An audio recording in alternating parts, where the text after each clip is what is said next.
Hello everyone, আজকে ছিল আমার বেবির ছয়ষষ্ঠীর পুজো।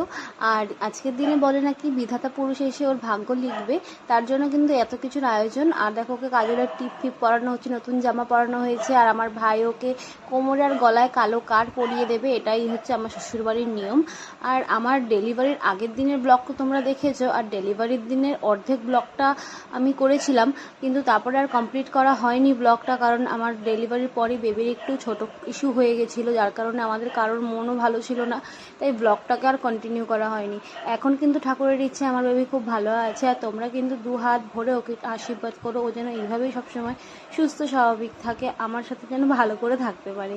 আর আমার কিন্তু বেবি বয় হয়েছে, তোমরা যে যে জানো না, আমি সবাইকেই বলে দিলাম আমার কিন্তু ছেলে হয়েছে। তো তোমরা কিন্তু সবাই ওকে একটু আশীর্বাদ করো। আর বাড়িতে কিন্তু আজকে অনেক লোকজন এসেছিল আমার শ্বশুরবাড়ির তরফ থেকে, তো সবাই কিন্তু ওকে আজকে অনেক অনেক গিফট দিয়েছে। তোমরা কিন্তু অবশ্যই আশীর্বাদটা করো।